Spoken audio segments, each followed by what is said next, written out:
blunt on this platform. Most of the times, physical abuse from men is a response to emotional abuse from women.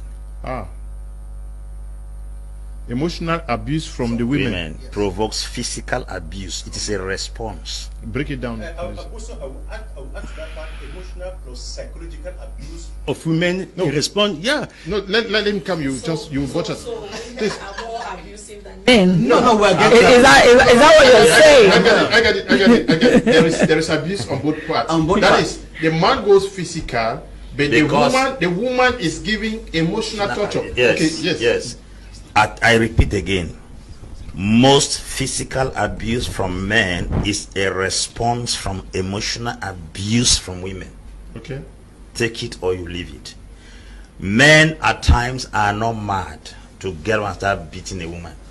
No reasonable, responsible man will get up, except in rare cases. You know, to every exception, to every rule there's an exception. So we are talking here knowing that there are cases whereby some men abuse women physically for not just cause. But I will guarantee you 80% of men's abuse towards women is a response to an emotional abuse from the woman. Can you explain what I'm going to explain it in details. Men are the quiet type, women are flippant. Women are flippant in nature. They talk a lot. Sometimes a man can do something and a woman doesn't seem to understand. She may start speaking, and women don't speak for you to listen. They speak for you to respond. Once they speak and you don't respond, they will want to say something harder than what they have said, and immediately they start throwing those hard words into your heart. There is a level you cannot take it anymore. And there are men, when they have absorbed that shock for too long, they cannot contain it. The next thing is that a rebounds. They will give you a slap and a kick. Then everyone that comes will see the slap and the kick because it is physical, not knowing that the man has been able to contain the emotional torture, either for a very long time. Sometimes men can contain this torture for almost 10 years. Some hold it for 15 years. At a level they can no longer take it. Now they feel like this physical abuse, or to me, the right words to be used there is physical discipline. This physical discipline to the man or to the man is a kind of trying to solve something that his quietness cannot solve. That's one of the reasons you must understand. The second reason why men sometimes abuse women physically, it is simply because women can easily lose respect for men. I'm telling you, a man's desire is not food.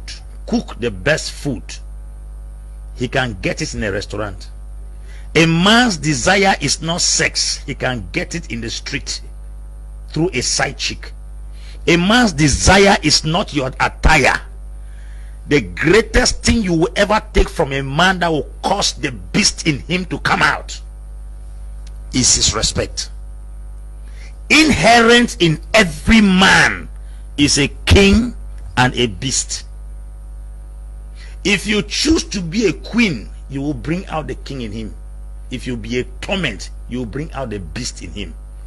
In all cultures of the world, the last thing that a man cannot take, I'm talking from a generic point of view, is disrespect. Some women are grossly disrespectful. I can tell you with all sincerity that the marriages before this period are far more better. There were no marriage seminars, there were no conferences, there were no lectures on marriage, but the marriages succeeded better because people were properly brought up in good culture.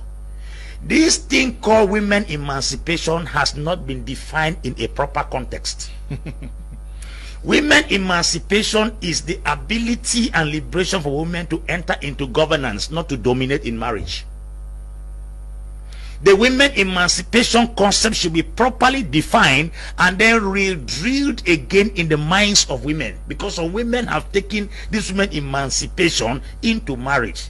There are standards in marriage that no generation can ever take. The woman is to submit to a man and the man is to love the woman. That is the standard. But women emancipation has come to tell us that a woman has equal right and freedom. Since women are president, they can also be husband. Women can be president, women can be governors, women can be DO, but a woman can never be husband. Husband is not a position. Husband is not a rank. Husband is not an office. Husband is an ordained responsibility. And until every woman comes to this point to understand that your emancipation will never come to the place where you will become a husband, then every woman shall take her place in marriage. And that's why I say most at times physical response from men is a product of emotional abuse from women.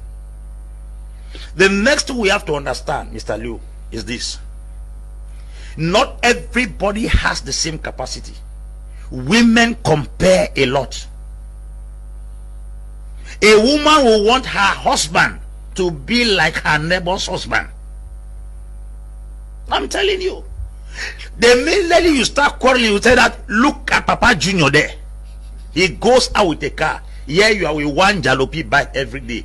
Cut your cloth, cut your coat according to your cloth.